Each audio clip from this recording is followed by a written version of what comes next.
Hi, and welcome back to what has been a 2-week break from the Dot Lot. I'm going to come out of studio mode here. I'm so excited to be back, and nonetheless to be back with this game. I got a lot going on this week, and I apologize if there is any kind of delay or lag. I think my computer's still settling into like the new internet, the new house. You see, there's nothing on the wall behind me because I moved. Yay! Tiff's getting ready to move.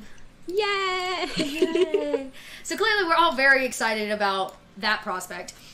But that being said, I am really excited to be back today, so we're going to kind of just hop right in. I have a few announcements to make, some very exciting ones, and obviously we have things to talk about like, D&D Live, but I'm going to do that later this week, in fact, because I'm going to hold a stream where we do just that.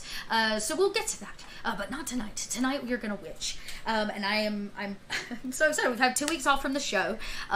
We left on a little bit of a cliffhanger last week, and we're going to get to that because we're going to try something new for the recap.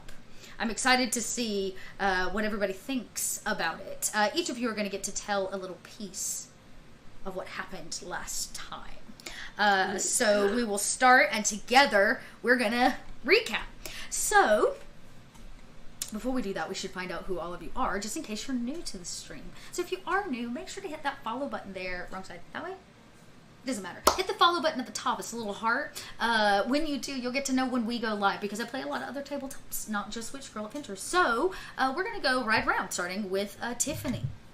Hello, I am Tiffany. I am online on North by Northquest, the podcast I do with Dot, as well as my cosplay life is RTS Cosplay. But today I'm here with Percy Rosewood. She is a cybermancy and elementalism witch who just wants to grow plants and Instagram them. Yeah, she's got a new goal of saving your friend. She seems to be really dedicated to that. She's hashtag save more win all day long. Awesome. Next up we have Shauna. Hey, it's Shauna, Flying Sears artist. I did the art for for this game, so there we go. So, yeah, I'm playing Jess Hana, the protection witch, who also happens to be a werewolf and loves broom sports, and just kind of like started doing a little bit of internet sleuthing last time, getting used to that. So let's see how that goes. True, very true story.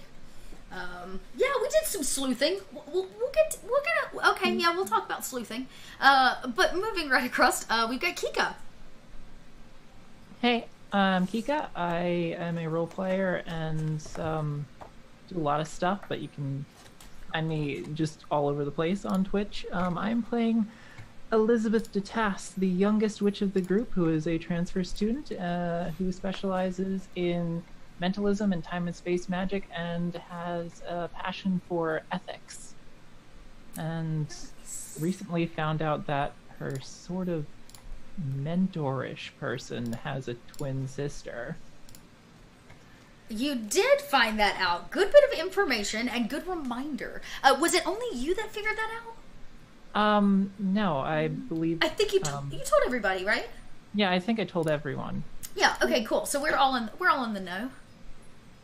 Yes. Cool. Elizabeth is very much pro communication. Yeah. Honesty. That's true. She is our ethics. She's all in it for the ethics. So, all right. Next up, we have Catherine. Hi there. My name is Catherine Barsonistas. I run the Glutton Speak, a nerdy food blog. I play Lorda Maytree, who is our conjuration and divination witch, who's come from a magical world that's set in the 1950s and 60s sitcom. She's now trying to figure out the truth behind what this current world is and how she and her mother play a part in it. And this past episode, she found out that her mother may have had a little bit more involvement with our villain from last season than we currently realized. That, and she also got to see what an otherkin dating site looks like, and she thinks that everyone's adorable. True stories, all of them. These things happen right here on the dotlight. Today she learned what a she learned what a dating website was in general. Yeah. Very true. Marcy's so super proud. So proud. Awesome. And last but certainly not least, finally, with a handle. Is this the final handle, Eris? The final handle. The final handle.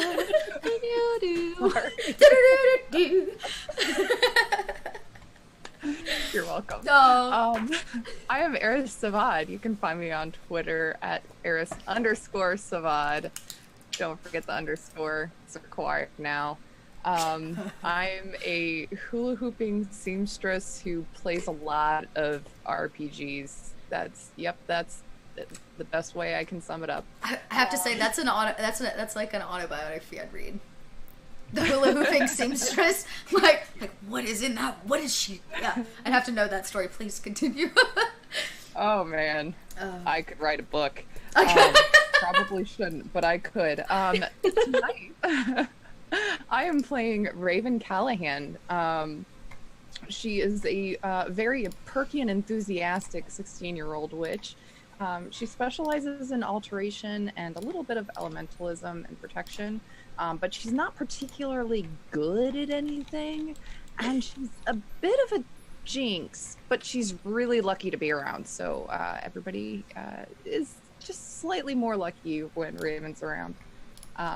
She really likes flying. She really wants to fly well, but she's not good at it all. She can barely get off the ground, so that's fun. She's working on it. We'll get you on that team. Don't worry. We're gonna get you. Good at So writing. that is her goal, is to get on the brood writing team. And also, she needs to come to terms with her lost sister. She needs to come to terms with that, because there's a lot of feelings there. So many feelings. There's so many witchy feelings on this show. I have to say, like, she loved Morwen. Morwen was probably the person that she liked the most out of all of her sisters. And then Morwen breaking the spell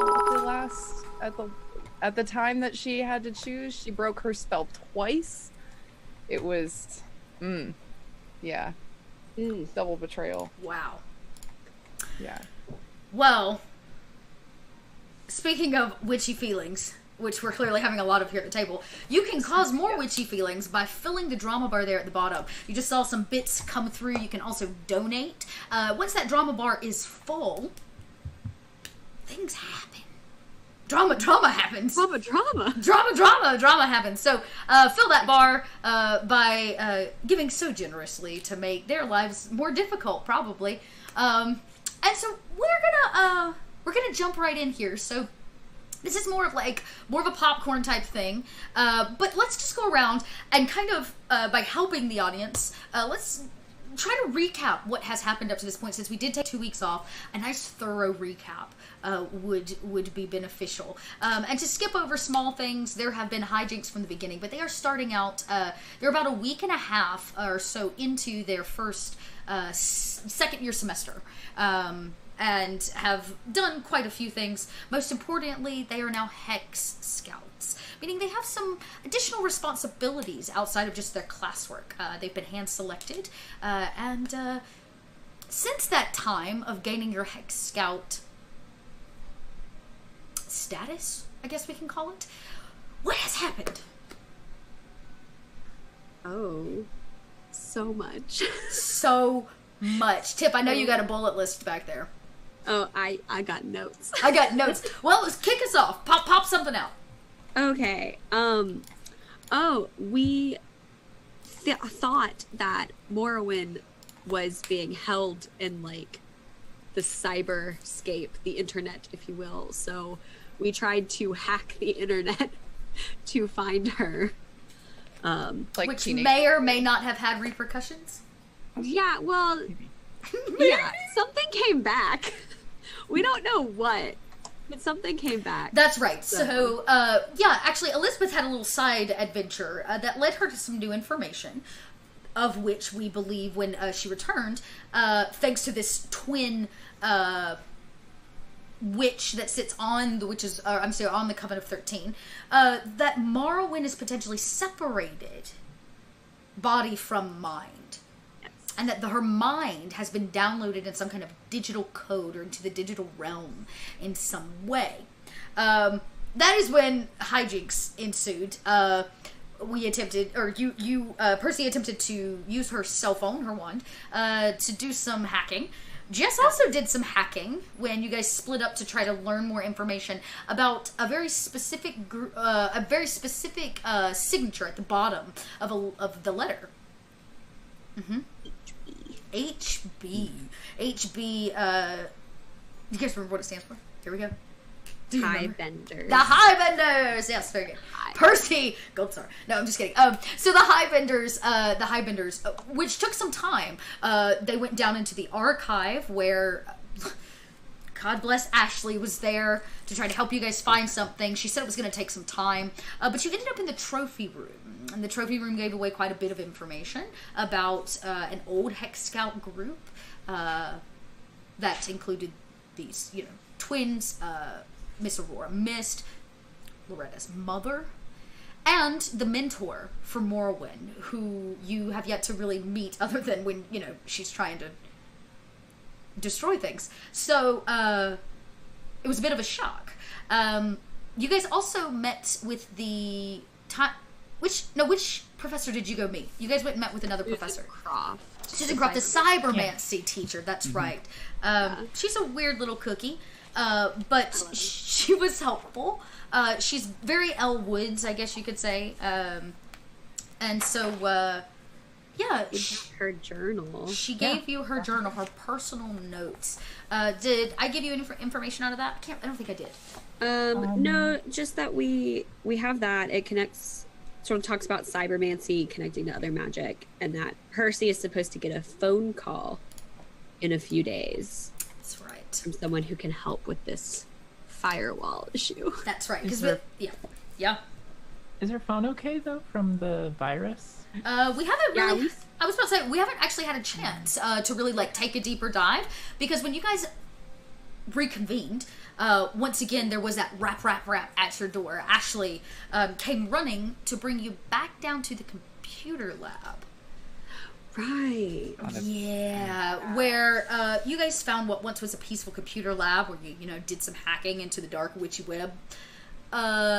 Is now has been returned in black screens and red witch code. Two of your fellow students sit there, fingers on the keyboard, staring blankly at the screen, the red code running down the kind of irises and pupils of their eyes. And they seem in some kind of trance. Ashley pants because she like she ran there and back with you.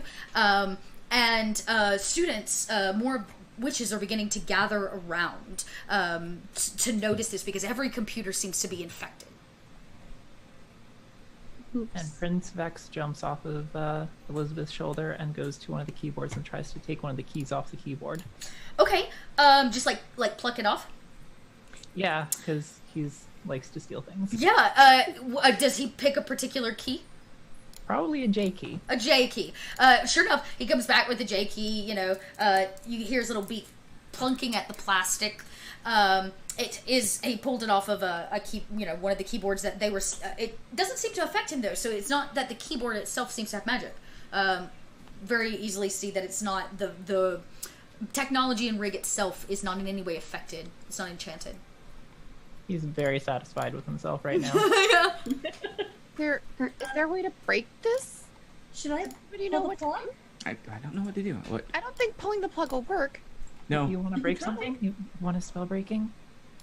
I suppose. I mean, Elizabeth, you're really good at that, right? Yes. I'm okay at it, but I never really cast any very powerful spells, so I never really learned how to break powerful spells. I'm afraid I might break both of them. While they are talking, Percy is digging through her bag, and she's going to pull out a pair of goggles. Okay. They're data goggles. Ooh. They can see computer connections and signals, and can read data that's being transferred. Great. So it's Percy basically like your matrix encoder. Yeah. Okay. Yeah. As long as the data is not protected by like a spell, she can read it. So Okay. she's gonna put those on and just kind of look around and maybe get closer to one of the people that's like sitting at the table. Sure. You put the goggles on and immediately don't want to get closer to the people at the computer. The computer itself, the rig, does not seem to be enchanted in any way. There is some kind of dark magical energy that is flowing through, like up and down their bodies, as if touching it is conducting between the computer and them. It's processing information. And you can see when you put it on, it's almost like the red code that was already on the screen, it glows this vibrant color. The code itself, as you encode it, seems to be some kind of basic virus. Like any really great hacker could sit down and have done this code. But the red burning from behind it, the way it is, I guess you could say lit, makes you think that it is it itself, the code, has been imbued with some kind of magic. And it's being conducted from the computer through them and back out in this cycle. Oh, so it's kind of like coming into them. Yeah, via their eyes, and then like they're clicking right at the keyboard, and then back through. Oh, you guys, I don't think we should be dealing with this. And Percy kind of takes the goggles down and looks at you and says, this isn't just a normal virus. This has clearly got some kind of magic behind it that's like coming through the code into them, and then they're processing it back out. And this isn't good. Is there any Try to like put something in front of their faces or something? But they're stuck in this. Shouldn't we break this to free them? Shauna, you're muted. We can't leave them like this. No, I don't think we should. Animalize object on one of the computer screens to turn it into a sparrow. Oh, you want to turn the computer screen into a sparrow? Oh, you want to like actually change the technology? Yes. That's awesome. Cool. Okay. Because she can't read the screen and be entranced if it's a sparrow. I mean, there has never been a more logical statement. I mean, that is a sound. So go for it. Yeah. It's not going to be a very difficult role to change the computer. It won't necessarily fight you on it. Go for it. Okay. Oh gosh. So magic and alteration? Yeah, this would be an alteration spell. So you would roll your magic die plus any benefit you get from your alteration, as well as casting, if you have the casting skill, which you probably do. Yes. Which is going to help affect my jinx. Okay, so I get a d8 plus 5. Hey, 11? An 11! That's not so shabby. That does it. It's like the highest roll I've had so far. That's amazing. I love it. So show me, what does it look like as you transform what is basically just a decent monitor into this bird? Oh, it would have actually been a 12 because I pull my wand from, it's kind of sticking behind my ear. Oh, okay. I pull my wand out from behind my ear and I wave it and nothing actually appears to happen at first, and then it starts the screen itself starts like folding in on itself. Yeah. And it becomes the shape of the sparrow, and then it like flies away. Very nice. That's not what I wanted to do. So you okay. It flutters off, and as it flutters off, you notice something. It is the thing that you created. The eyes of this sparrow are dark, and they have this red tinge behind them that glows this kind of embering, unnatural like way. It lets out a disturbing, like, as if it's choking on something. Oh no. Loretta casts shopping spree to conjure up a bird cage around the sparrow. Nice. Okay, go for it. Yeah, let's see. It won't take much for it to conjure as long as there's no major Casting, conjuration, plus magic. Okay. Math. Right. Where did my screen go? What has happened to it? I know that feeling. Yeah. Don't I ever know that feeling? I'm doing this right now with one monitor because that's all I have hooked up in the new place, so I'm like... You're using 2 different browsers for, Oh, yeah, for the... Okay, D8, that's 7. By the way, animalized object is my signature spell, so of course it's the first one that Raven would come up with. It's like, that's what we do. That's what we do. So... That's, Object ranks turn it into a sparrow. Oh, wait. No, that's, So you got 8. 8. 8. All right. So here's the deal. You did roll a 1 itself on the magic die, which is like the strength of the magic. But you have a very high, like the rest of it was high. So here's what happens: this cage, as this sparrow is like, as if it's trying to like get something out of its body, as it kind of heaves and it heaves. Its wings splayed, the feathers stand up on the back of its neck, and the cage comes around it. But as it does so, the sparrow projectile vomits something out of its mouth, this kind of black ickiness. It sticks to the edge of the cage, and it like eats through it right in front of your eyes as this black gunk like splats to the floor, sizzling. It's put a hole in the cage, and the bird flies out, and it down the hallway. Oh, Maybe you Can could I turn it into objectify- something inanimate? Can you object? I was going to go ahead and as that happens, Raven's eyes get big and she immediately casts objectify animal, Okay. and she turns it into a rock. Oh, hey. All right. This Crisis for this bird. it mind. was this. You guys gave it sentient life, and you took from it such life. Okay. I gave you life, I can take it away, okay? Ash, you guys hear Ashley? Ashley keeps trying to get words out. She's like, she can't. What was that, Kika? Elizabeth's just like, oh no, I've written papers on this. This is all bad. The ethics here are bad. So it does. It like goes to take off. It gets just outside the library doors, which is really like a giant double archway. And you watch it as it changes to a rock, and it takes a nosedive. This rock does as if somebody tosses it. Hey, another great roll. Yes! Fantastic. Yeah, no problem. Fire today! And the rock goes like, it echoes as it's a large rock, stone. It is like a black onyx coloring, and it has this red veining in it. Question. There was 2 monitors, right? And we just changed one of them. and You there's just the other one changed still one there. of them, correct. And there's like code scrolling on the other one? Yes, there's code. It seems to have some kind of virus.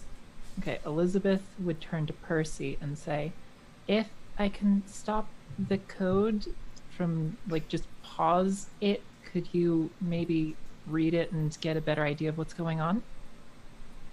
Probably, yeah. Okay, then she'll immediately cast time stop and make it so time is stopped for everyone except Percy. Yeah. Damn! Okay, Nice. go ahead and cast it. Let's see how just like powerful it is, and we'll kind of determine how long it may last and those kind of things. It's really cool. And you can tell me what that looks like. We haven't had that happen before. That was unexpected. Right. It probably looks a lot less dramatic than it sounds. I think she just takes out her wand and flicks it, and then time is just paused. Nice. And I have a magic 510 plus time and space plus You're casting. yeah, and I get the one from the Jinx, right? And you get the +1 from the Jink. Yes. Correct. She's nearby. Okay. 15. Wow! Nice. As the Heck bird is yeah. taking a nosedive, and it's like time slows to a stop. What does it look like when you cast this, Elizabeth?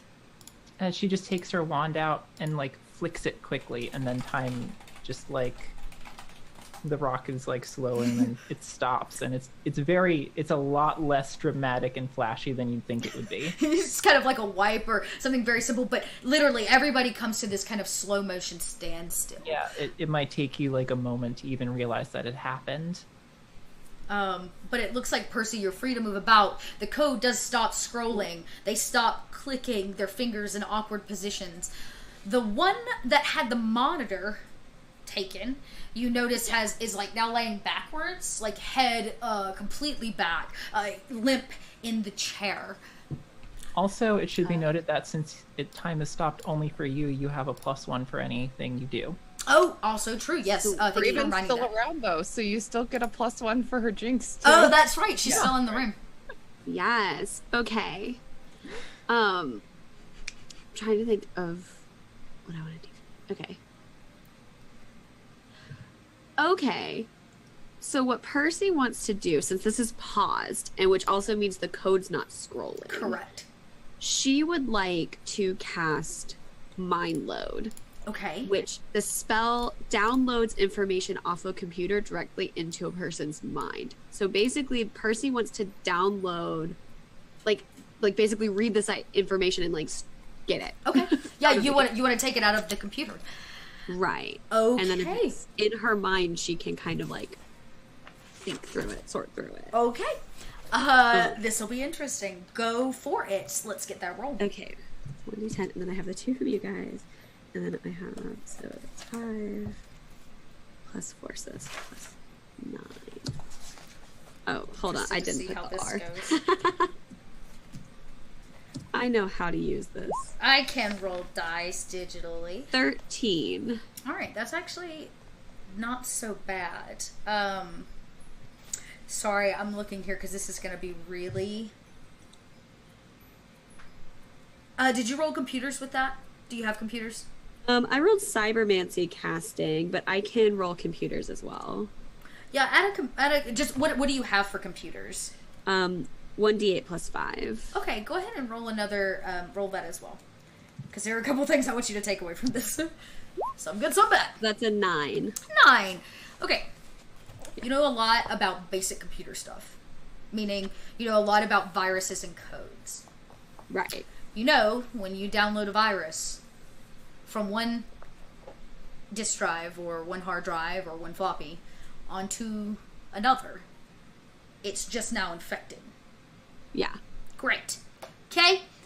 So you rolled a 13. Okay.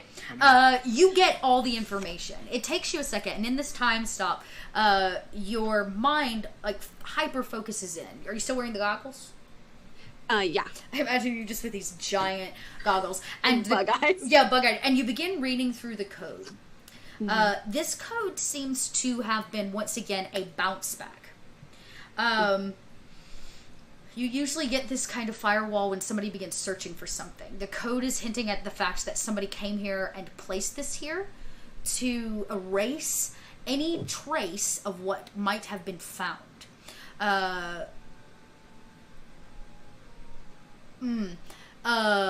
It does not, I'll tell you that, come from any place that you're able to backtrack. It seems to be, it was on like a private type server that has now been shut down. You can't like backtrack through it. This is a virus.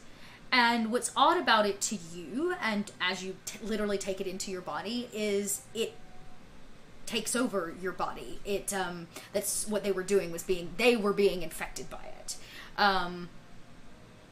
So this is fun. What is your body? My body is a d4 plus 1. Okay. Oh, I misremembered. The action is +5. Great. You should roll a body Cool. Okay. with that +5 and the +1 from the juice. You're gonna need. So then 8. Okay. You get all this information. That it came, like I said, from a private server. That this is basically meant to corrupt and close his computer down. These computers are not salvageable. There's nothing left. It has literally eaten away at the data.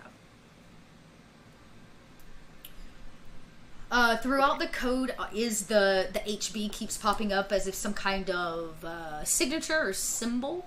And when does your spell end, Elizabeth? Do you end it? Does it have a time frame? I don't think I can end it because I'm stopped. Right. It will end, but Yeah. You rolled pretty high, didn't you? Yeah, I Yeah. think it's just like the scene, and I think Elizabeth would have tried to give her as much time as possible, so Yeah. she might have some time to just do whatever. Fun times. Okay, so Percy, you take all this in, and something hits literally in your brain, your spinal column. It takes you out of now, and almost jacks you in. The code begins not just being in front of you, taking it in this way. It becomes visceral. You can feel it streaming through your mind, your body, as if they are one and interconnected. Something that many cyber witches hope to one day achieve. And as you kind of become tapped into the network, and you're literally streaming code through your mind, your physical body lies on the floor of the library, twitching and shaking back and forth in some kind of seizure-like state. Yes, go for it, Percy. While I'm in this, since I'm jacked into the code, can my mind still, like, sort of do things or manipulate something? Basically, my idea is I want to send an email to all the girls to let them know what kind of I have found, because Percy's not positive she'll remember outside of this state. Good call. So you do your best to get a message out. You send the code. Who do you send it to? All of them?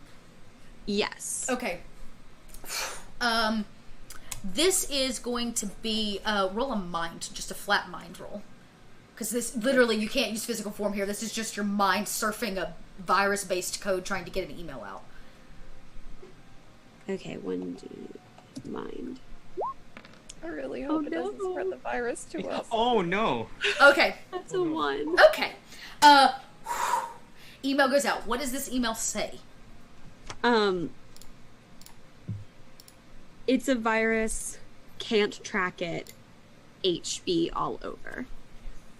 All right. The message goes out.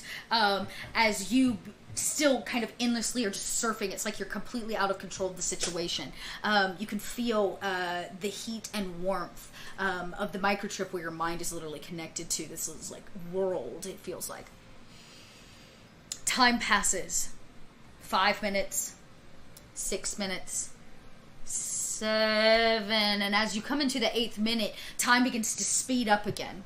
The body of the person that's no longer connected to the computer flops backwards. Percy is now on the ground in front of all of you. The code still continues to pour down the screen. The other person, like, actively clicking away. It takes you a second, and you realize there's some kind of odd black sludge that seeps from the side of Percy's mouth and her nose and ears. And all of your phones go ding. Okay. Yep.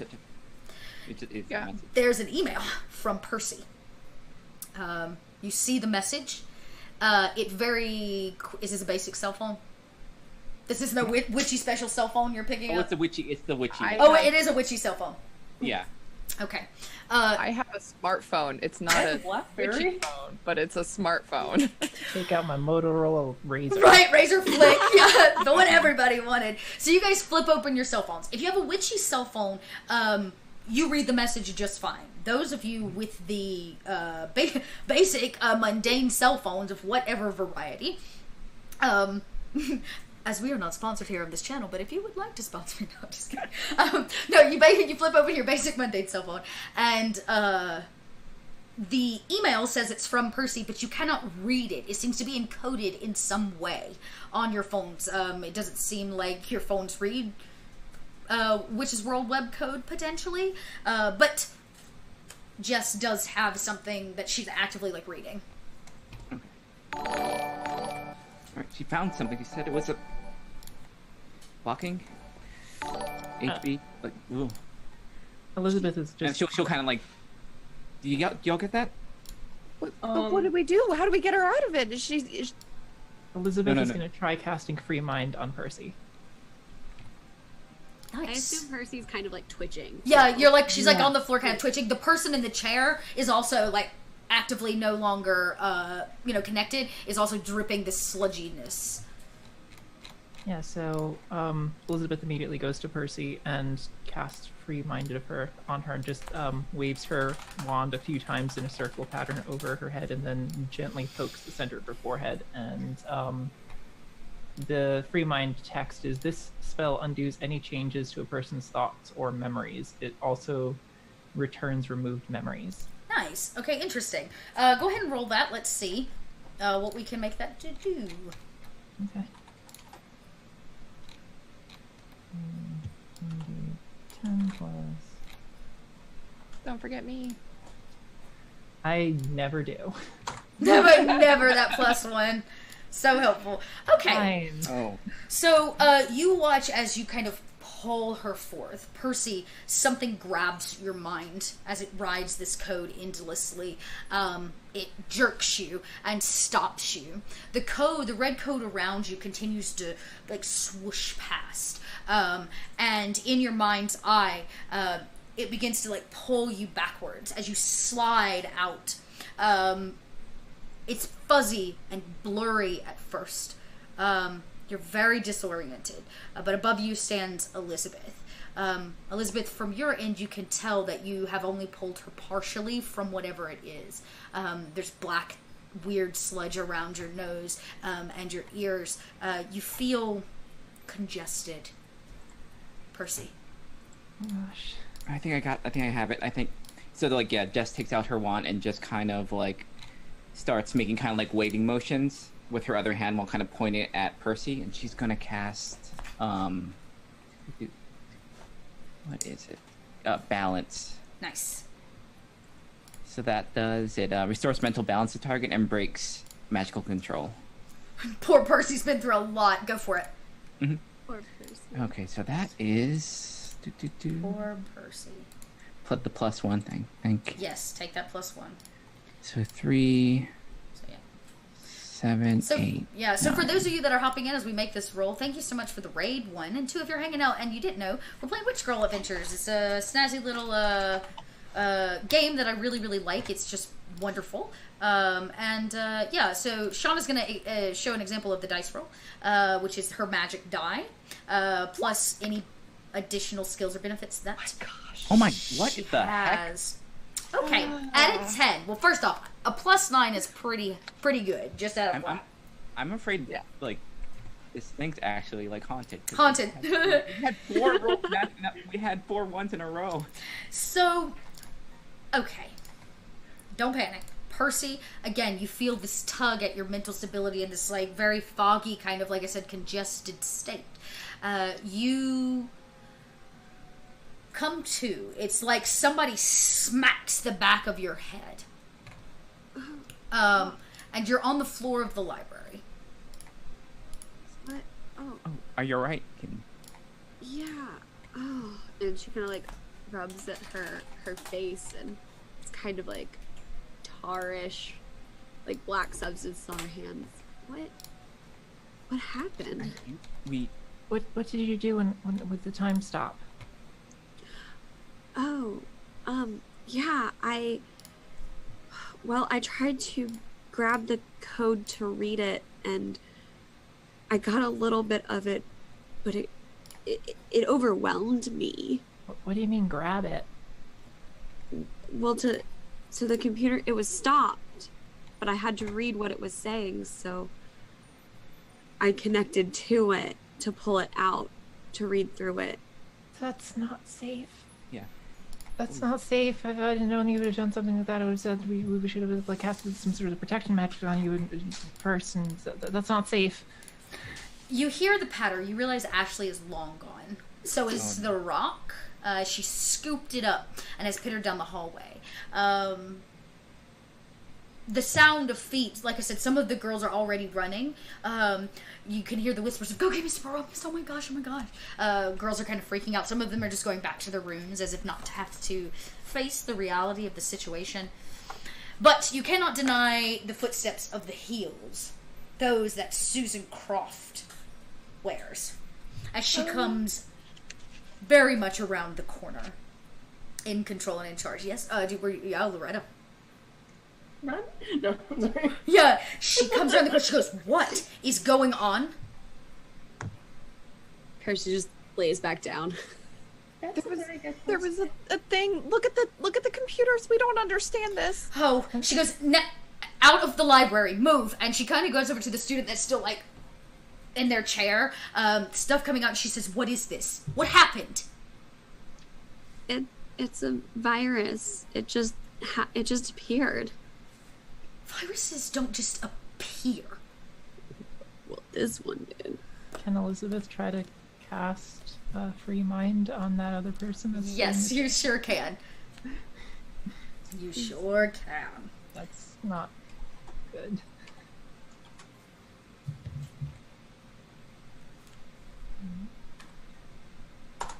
I'd forgotten to add my wand bonus before. Definitely get that in there. Okay, at a 16, you latch on, once again, the whole thing. Susan Croft seems to watch you do this as if to see if there is something that you can do to help, as this is, the physical form is not her specialty, and she, you connect again, find that thing in there, the mind, and you begin to pull it forth. But this time as you pull, you watch as more black ooze seeps from the nose and the ears, as if that is what you're drawing out, that the mind itself may be long lost. You're unsure, and thank you. And it's really nice living with somebody now. They bring me coffee. I don't have to go get it myself. Thank you. Yeah, so you watch this happen, and Susan Croft looks to one of the other girls and she goes, "Stop panicking and go get the nurse." And she runs off, which of course the nurse would be, I believe that's actually your herbology teacher. I believe she also deals in, yeah. So, they're running off to go get her. So, about that same time, you know those feet well. Both the sound of Ashley's pittering quickly behind that of Miss Aurora Miss as she comes swooping into the room, asking the same question. What is going on?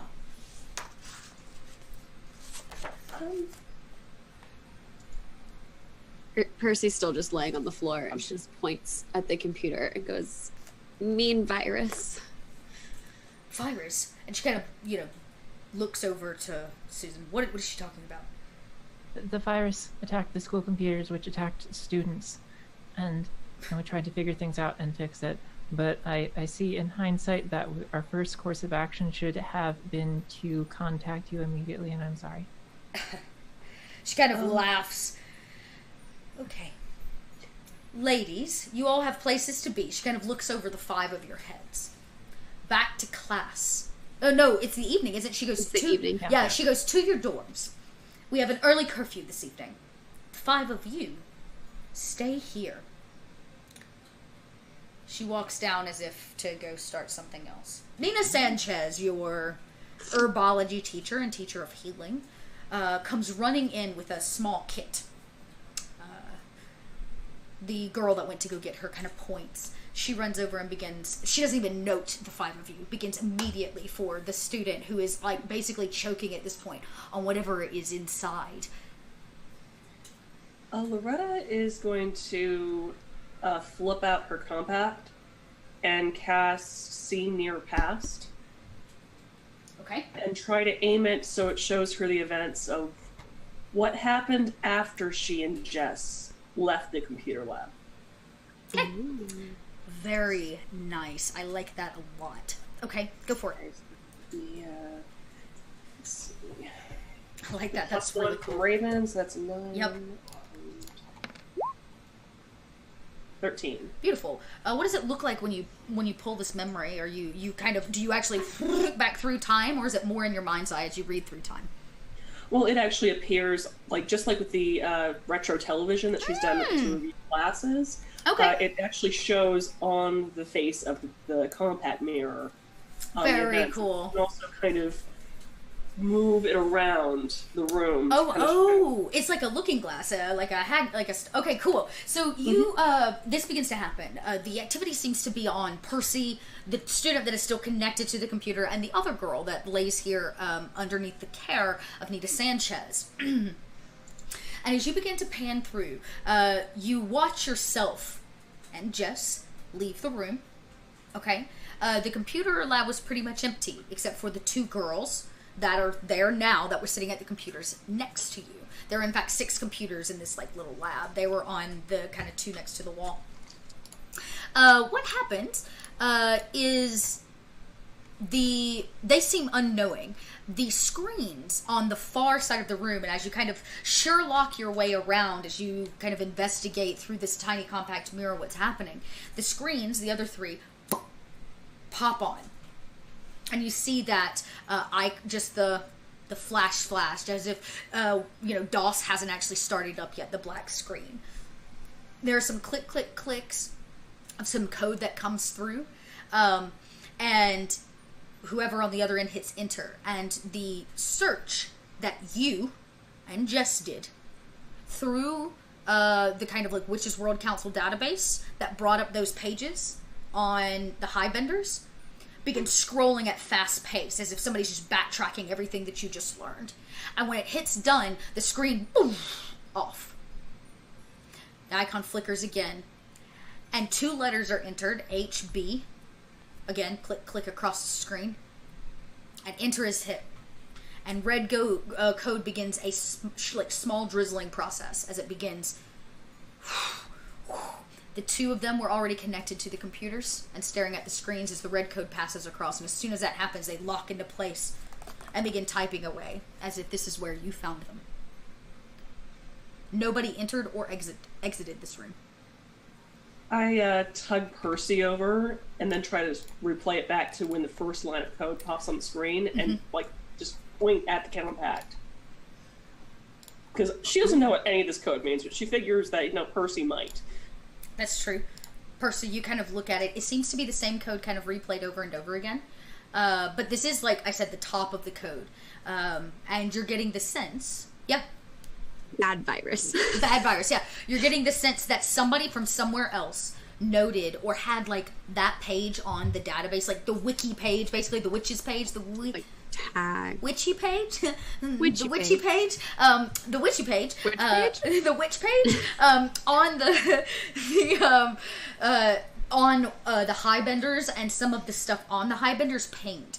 And when they came across it and looked at it, it alerted something or someone. That idea of, again, information being sent, and what came back was the virus. Yeah. Okay. Percy will look over at Loretta. There's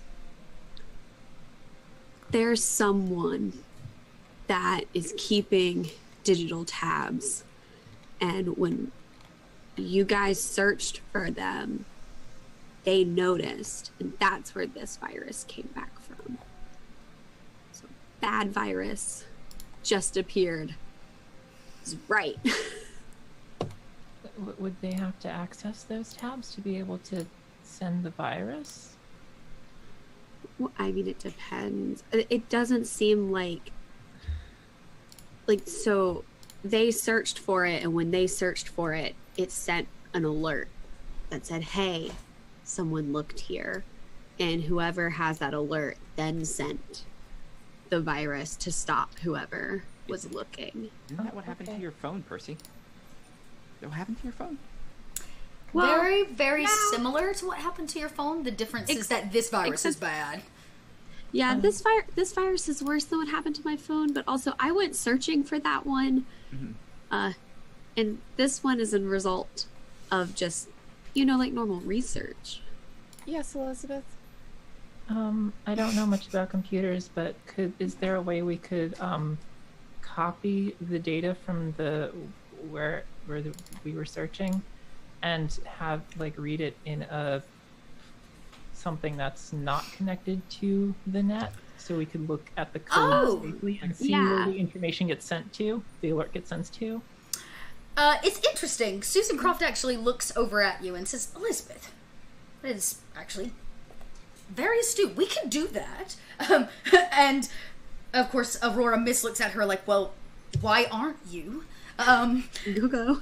Exactly. And Susan goes, oh, yes, of course. And she kind of pitters out in her little high heels, her little pencil skirt, swishing with it. And she moves down the hallway as if to maybe go see what she can't do about that. Aurora Mist looks to Professor Nina Sanchez, who is taking care of the student that does not seem to be well. And she is actually going to attempt to heal them. Okay? And see if she can't bring them back. She looks up at Aurora and she says, "This is not good. If this has infected everything here, the student should stay off of our servers as much as humanly possible. I haven't checked the server room. Maybe we should send Susan to do that." They kind of nod in agreement as she bends down, and she is going to put some magic on this. I was going to see if she actually had a special spell for this. She too gets a +1 from me. She does. She does. All right. I like that, actually. Girls, do you want to like make a circle around her? Maybe the Yeah. I don't know. Yeah. Miss Sanchez, do you need any help with that? Help. She looks down and she says, she looks actually at Aurora and she says, "You did a good job with these." She goes, "I know. Yes, help would be nice. Thank you. Form a circle. I'm going to cast a very high-level healing spell, and we're going to see if I can't pull from her what it is that currently is choking her to death." Chop, chop. She seems very unconcerned about the fact that this child is literally choking to death. So she is gonna get saucy. What have we got? Okay, yeah. So she's got a nice little high die here. I gotta roll up my business. Alright. She rolls her D. Oops. Not a T. An R would be better. And she's going to... I'm sorry, that's not correct. That's correct. Yeah. She cast this saucy little thing called... let's see if she can do this. Alright. She's going to cast Revive. Alright. This is a 5th level spell. Very difficult. Revive can also be used to bring very recently killed people back from the dead. Like, you gotta be very fresh. But sometimes it can be used to do that. And stabilizes them basically to a single life point. So here we go. Yeah. Oh, and she gets +1. Yes! Nice. She nails it. And we're going to say definitely with your help. No doubt about it. As she,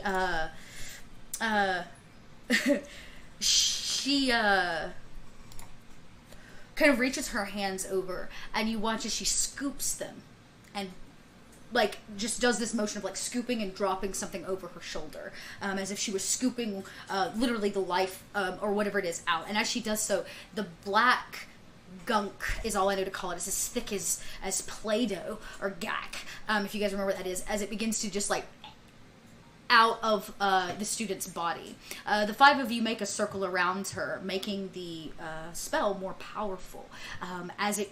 The more that comes out, the quicker it begins to exit the body. It comes from the student's nose, from the mouth, and from the ears. And once it is done, she basically, in the scooping motion, when it's all free, she scoops it up. It hovers above her, and you can see it's this black kind of glob that floats in midair. It has this red veining, almost like lightning charged on the inside just of it itself. It moves through in an organic way, though it is definitely nothing like you've ever seen. She looks at Aurora as if what to do with it, and Miss Aurora Miss reaches out and closes her hands around it as it disappears in front of you. The student quickly gasps for breath back to life.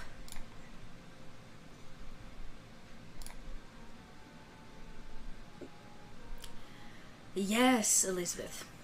Should we check Percy? You should probably get checked just in case. Why should Percy be checked? You should watch Percy just like kind of discreetly like wipes at the side of her face. And I'm sure it like runs. Yeah, it just makes it more obvious. Why should Percy be checked? Percy, tell him. Your own safety. I mean, I may have tried to figure this out earlier. And connected really heavily with the code and the virus. I mean, I got out. They got me out. It's fine. Percy, are you trying to tell me that you alone attempted to handle this situation? Well, I more like tried to read it. And why, knowing that your other sisters were infected, would you try to do something like this? To understand it, to help? As you're having this conversation with Aurora, Miss Nina Sanchez is kind of running her hands up and down your body as if to try to just denote whether or not you're infected and how bad. She comes over to Aurora and she says, this is different. She says it's not manifested the way it did in her. I don't know if I can pinpoint this one. It's there, I can feel it. Something infects Percy, but it's not choking her the same way. So you're telling me you cannot fix it? She looks at Aurora and says, I'm not sure what to fix.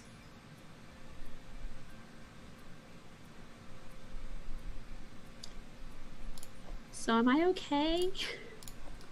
How do you feel? Pretty normal. She like checks you for a fever. You know, like very mundane things as well, because why not? And she says, well, keep an eye on that, Percy. And okay. Next time you come find us. And Aurora Miss says, thank you, Nina. What about the other student? She points to the child that is still connected to the computer. Nina says, I am afraid she'll end up like this one. And she's been connected for much longer. It may be safer just to leave her. Will she die like that? I don't know. She seems stable, breathing. You know, she like checks her pulse and stuff, like touches the girl. She says she's breathing. It's just as if she's being used for something. Part of the machine now. She'll need to like eat and drink. Aurora Miss looks at Nina and puts a hand on her shoulder. She says, thank you. You've done what you can. The 5 of you, come with me. This is far beyond anything that we are capable of dealing with here, but I have some thoughts of who can. To my office. Oh, okay. Yes. She stays behind for a second. She says, I will meet you there. Move along. Straight there. All right. Yes. Okay. And she gives you all a second to just, like, take it all in. As you guys walk to her office, which is the opposite side of campus, or of this building. Yeah. As we walk, Raven says, why do we always have to be the center of everything? I just want to... It's like a normal semester for once. Percy, no joke. You have to tell us if you're not feeling well. Don't... Oh, okay. Yeah. I mean, I feel fine. You were not fine. Well, okay, I know I if wasn't. acting funny, somebody has to say something. Sorry, Percy. No, They might, no. I mean, they're trying to... I don't understand how this works, but, you know, what if they try to use the thing to control you? Well, I got tapped into, like, the full sort of cyber code, and I'm not there anymore, and I don't think there's a way to tap in like that on my own again, so I think it's okay. Maybe. Elizabeth? What if the thing that's in you is a divination thing and someone's watching what's going on through your eyes?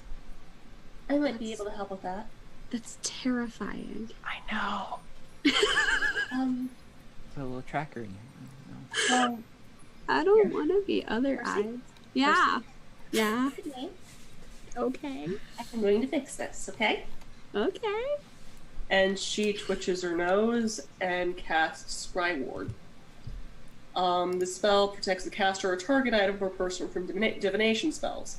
Per divination rank of the caster, +1 bonus is added to resist magic to resist divination for the spell's duration. Okay.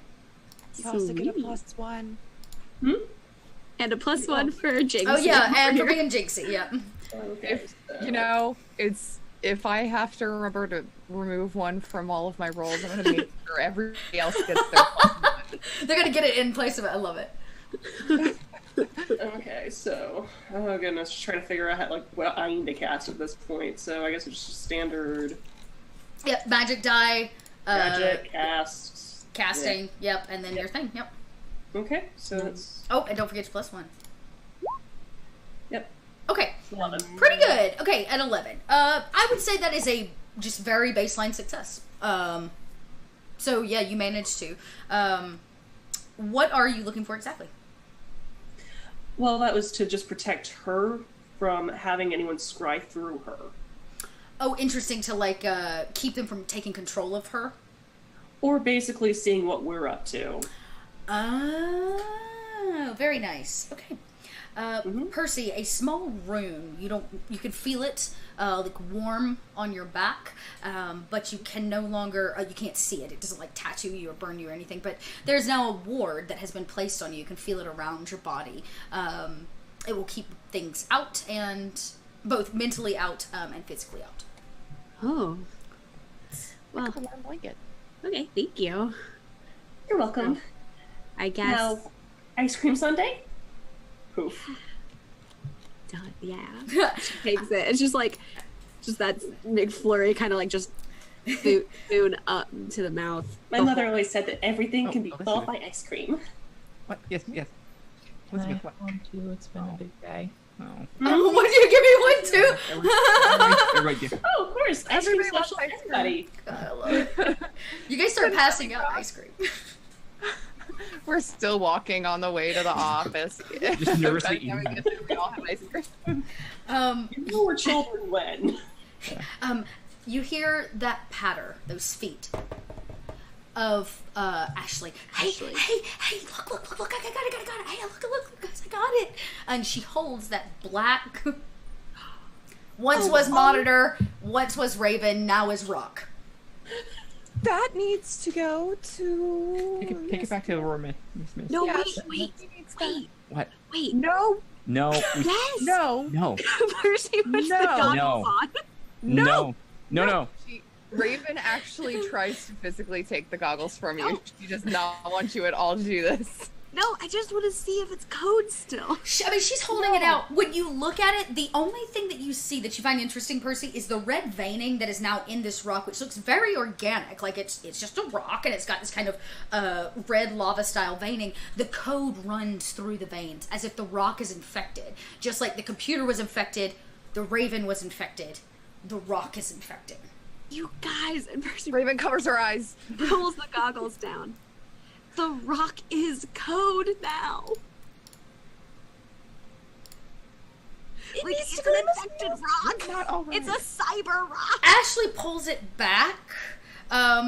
Hearing this, it is technically a cyber rock now. It is technology code and organic matter that have been merged, which is also terrifying. This is how the Matrix started. Also was a bird. Right. Also, it had sentient life, and then you turned it into a rock. You have no idea what this rock is feeling right now. I can technically read the rock's mind if I wanted. I really feel like that's a bad idea. So, Can we name it? I think maybe we should just give it to Miss Aurora, right? We should just. Yes. Okay. She So hugs we, it. we will definitely give it to Miss Aurora, but also, side note to that, Loretta, we can totally name the rock. Oh, all right. I think even the Witches' High Council would be interested in this rock. Definitely. I think she's gonna destroy it. Well, Turn it we back should to at the least monitor. give it a proper home. And she conjures up a little cardboard box with holes in it and a little spinning wheel. It lives in the computer room. That's where she lived. Ashley agrees to your rock in a box, and she drops it in, and assures that there are holes in the top. She uses her little pointy fey nails to pink holes in it, and you guys sit there for what passes for about 5 minutes Loretta before writes the name Sherman on top of Sharpie. Yeah. Sherman, the virus-infested Cyber rock, the cyber rock. Okay, and you guys sit there finishing off ice cream, the tinking of silverware against little glasses and stuff. And Aurora Miss walks in. She seems a bit flustered. You can always tell when she's flustered. Her hair has the tendency to stand on end. And she comes in. She does not sit in her chair, as she usually does. She stands behind it, hands on the high leather back. And she says, Croft informed me that someone in the computer lab has been searching information on the Highbenders.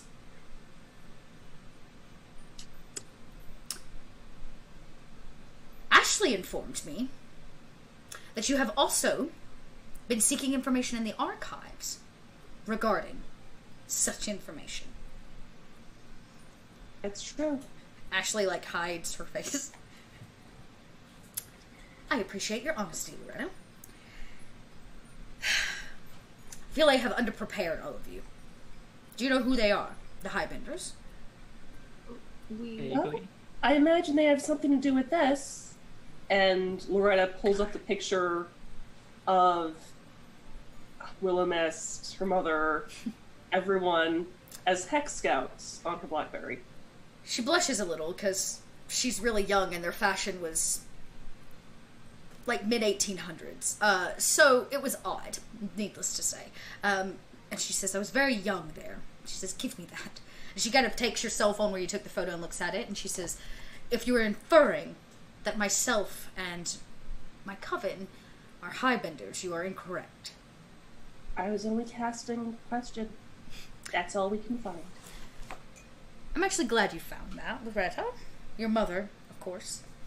And she kind of gestures. And somebody you've met, and she looks at Elizabeth and all of you.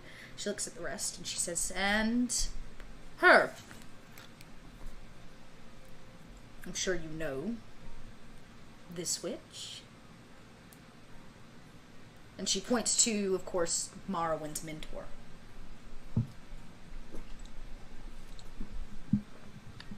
I don't know her. Thank you, Elizabeth.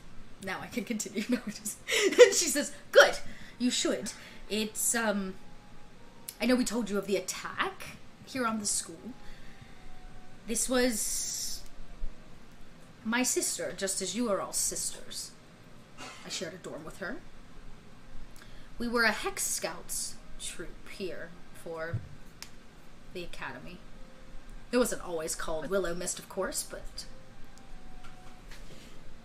Was it the way that we're Hex Scouts, or just like a regular Hex Scout troop? She laughs. She says, we were a regular Hex Scouts troop, but yes, we too served a larger purpose on more than one occasion. And each of us... Well, each of us have paid the price for that now, haven't we? I am lucky enough to be able to call this my home. They, and she points to the twins, are... One of them is lucky enough as well. The other, of course, became very well known. And, unfortunately, your mother, the most opinionated and caring woman I have ever met, she also paid the price. But Violet, and she points to the woman, hearing for the first time her name, Violet, she allowed the power to drive her to larger things. And if you know anything about the Highbenders, they are naturally drawn to powerful witches who ignore a certain code of ethics, who seek a more open and darker time. Miss Aurora Mist, if the Highbenders, which we think are trying to wipe out cybermancy, if that's their goal, why would they be attacking with cybermancy? These are all good questions. Wouldn't want to use what they hate. Yes. Well, it's like what the old saying goes, fire with fire. The best way to make someone hate something is to attack them with it. Correct. Or there has been consideration that they are having to accept certain ways of technology to be able to go back to the old. Yeah? Raven is right. It is a weapon, and that is how they see it, which is why they fear it. Not cybermancy they really fear. It's the future. And the future is always difficult to swallow. Your mother struggled with it. She, Violet, struggled with it. So, here we are. You have brought the attention of the Highbenders, which many witches will tell you is not an actual group, a fantasy, a night terror that is told to witches to keep them in line, and to make sure that they don't find anything they don't want on, well, the worldwide witches web. But I know this is not true. So, I have a task for all of you. You're going to go meet a few witches and warlocks. A group of them, in fact. Another Hex Scout troop. They are the best there is to offer in the cybermancy community. They are very different from you. And their academy is also very different. I will be interested to hear how things go when you return. You are going to meet them, travel with them, and complete the task that has been given to them. Make us proud, yes? Certainly, yeah. Thank you. She walks over to her fireplace, waves a hand, the fire goes out, waves it again. You what? Yes, yes. Before we go, the box. What's wrong with the box? Rock in the box that has code in it.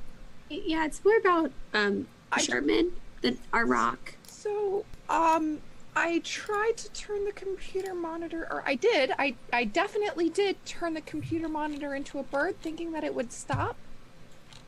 And then we got a cyber bird. It turned but into then- evil And bird. then the Look evil. bird started looking evil, so I made it into a rock so it couldn't go anywhere. And now the rock's evil. Well, the rock's not evil so much as the rock is full of evil code. It's in this box. Can I please see? I guess from an ethical standpoint, given that it can't take any ethical actions, it is neutral. Right. It's the code. It has the potentiality for evil, so one could argue that it is evil, but No, it's the code that's evil, but the rock is just holding the code. That bird Let's looks just pretty. go for the box. Oh, sorry. She holds her hand out. You guys hand this box over. It's got holes in the top. She eyeballs it, eyeballs all of you. Ashley hides her face, and Aurora Miss pulls the box lid back, and she says, "There's no rock in here. What? What? This is an empty box. What rock are you talking about?" No, we Is there a definitely rock put the rock in there. You put that in there, right? Right?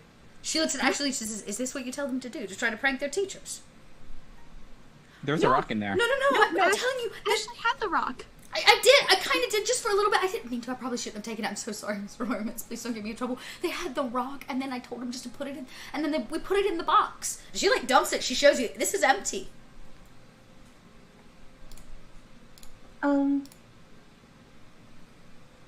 Percy puts her goggles back on to see if she can track the rock. The rock. It just sees, like, computer connections. Yeah, you don't see anything like that. There's no trail or anything. Yes, Elizabeth. I am willing to submit my own memories for evidence in this matter. She says thank you.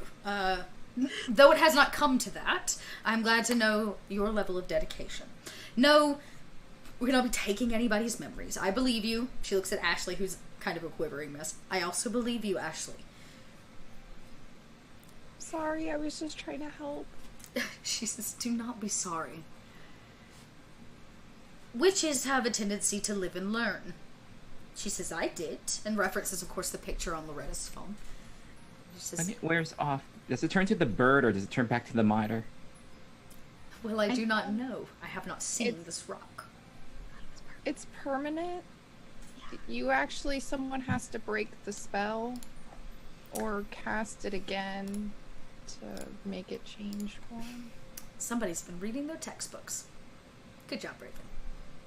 Thank you. She says, no. I will see what I can do about this missing rock. She tries to say without smiling or snickering. She says, but you are all going to need to get moving. You, of course, are traveling quite a ways away. It will be a few days' time difference by the time you arrive. Oh, okay. So, skedaddle! And she kind of snaps her fingers, and you watch as the fireplace, the kind of back wall of it turns into kind of a black hole. Yes, Elizabeth? Will you be traveling via pocket dimension? Yes, Elizabeth. Can someone feed Mr. Whiskers for me? No, this'll help us with getting our traveler badge. Oh, cool. Oh, good call. That is true, and you are all... And she looks at you and she says, without patches, but your vests are quite stylish. Oh, thanks. Thank you. She kind of straightens herself. Very proud of you. Amber did them for us. Yeah, Amber Davis. Really was nice. Very kind. Amber. Yes, our prodigy child. She will one day be quite an asset to the witching world, if I do say so myself, though I hope I can afford her clothing. Same. And she says, yeah. Well, I'm glad to know that you have helped out a few upperclassmen. It seems that is doing well for you. Thank you. Great Hex Scouts always make friends. Yes. We will keep making friends. As many as possible. And keep the old.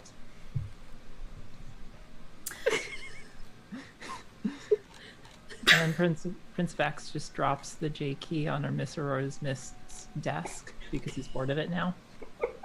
I forgot Present. you had that. Oh. She says, thank you. And, kind of pats, not even hesitantly, their head, and she picks up the key, and once again, it kind of very simply disappears into her hand, into whatever magic pocket that she has. When you arrive, they should be waiting on you. Okay. Okay. So, chop chop. She kind of waves her hand as she goes over to her shelf and begins looking for something, a book of some kind. Okay. Yeah. Okay. So All we're- right. Elizabeth Yep. just immediately goes through the portal because she's used to pocket dimensions now. Yeah, and you guys kind of have to squat. It's just like a square. You kind of crawl through it. I'm guessing all of you, unless anybody wants anything last minute. No, Percy follows Elizabeth. Okay. Beautiful. So as she's walking through, Raven says, I really wish I had my broom with me, though. We should take it with us. No, Not gonna help. Not gonna help at all. just in case. Take it just in case. Do we even have it? We're in Miss Aurora Mist's office. We didn't go back to our dorm. Had it with her. No, Yeah. that's why she says as she's walking through, I wish I had my broom with me. You can. I'm sure they've got rooms where You we're can going. get, Raven, we need to get you one of those little like this thing. She had she gestures at her her little room holster thing. You just take it with you. Okay, next time we go shopping, we'll get one. I love that. Okay. I feel like it's probably not the. I mean, I want to ride my broom everywhere, but I'm really not that great yet. Maybe Goals. we'll find a nice mop or a Swiffer or something where we're going. I can, yeah, that'll work. I mean, one of us knows levitation, right? Oh, I've got broom plate. It's fine. I can make it pliable. It's just mine was a little bit like I was slightly more used to it, because of every broom it's got different materials, different handled bristles, move different ways in the air. Elizabeth is just waiting on the other side of this portal. So is Percy. Oh, are you guys not travel? Oh, okay, because I was gonna say you guys can be having this conversation, but you guys are on the outside. Okay. No. Raven was saying that as she was walking through the portal. Great. Saying as she was walking through the portal, I wish I had my broom. Yeah, great. So you guys are basically crawling. You're kind of like squatting as you go through what is about a 3.5 by 3.5 square space. You're one at a time. It begins to get dark. It smells like soot, and you kind of round a corner with Elizabeth in the lead. You guys can all see over Elizabeth's head. I expect she's just... Elizabeth clicks the light on her wand. Yeah, nice, bing! And it seems that the tunnel goes away, and then it makes a left-hand turn, and as you round the corner, you see the tunnel opens up into daylight. And the smell of salt water and this kind of opened air hits you in the face. You can hear the breeze. Ooh. This will also check off one for our mermaid patches. You can all swim, right? Everyone can swim, right? Yeah, we just need to travel to a total of 12 oceans. 12. So Yeah. 12. one ocean down, 11 to go. One ocean. 3 Well, down. I mean, I've been to other oceans, but I transferred here. Okay, that's fair. This is... Only been 3. 2. This could be a third. Is this the right ocean? Oh. As you guys come out, Elizabeth peeks through, and you step onto the edge of a cliff. It's kind of only about 7 foot. As you stare over an open body of water, you can make me, this is not a witch history check, this is just a regular old mundane history check if you can figure out where you are. You seem to be on a rocky coastline somewhere, overlooking. There's a couple towns. There's a beautiful town actually that seems to be built into the side of some of the rock facing. It's a very distinctive town. So anybody that wants to roll a mind die history, Or Percy's gonna pull out the maps and GPS on her nice, phone. cool. So at a 5, there is a building off in the distance. 6 total. 6 total. There's a building off in the distance. You might know it, Elizabeth. You probably have kind of maybe studied it in mundane history, but you don't know exactly where you are. Percy, you pull out your phone. Woo! 13. 13. You Google image back search. Like the image of the town. You seem to be somewhere on the coast of Greece. Oh. You guys, we're somewhere in Greece. Oh, wow. Oh. Really pretty. I've been there. I didn't bring my passport.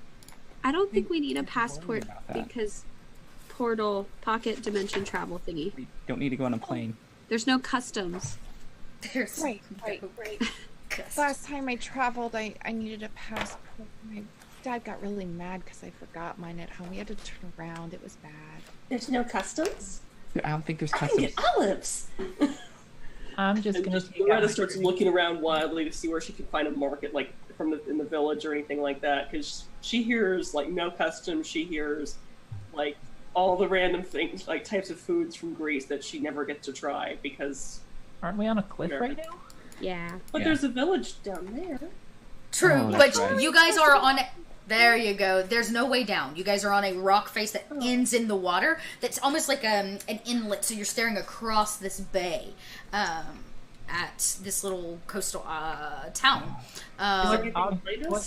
What objects are around us? Yeah, as what's- well? Like, is there like a log or something, or? There do seem to be, there's lots of rock. Like I said, this seems to be some kind of cave. Now, the portal itself back to Aurora Mist is gone. You have exited through a small cave here. Do you think that you could possibly bend space to take us there? Oh yeah, I can teleport us. And Yeah. she Nice. does that immediately. Oh, I was about to say, as you say that, a hand up over the side of the cliff, followed by a pickaxe of some kind of climbing axe, as a witch pulls themselves up followed behind them 2 more sets of hands. 2 witches and a warlock stand in front of you. They are dressed in odd attire. It stands out against your school robes for sure.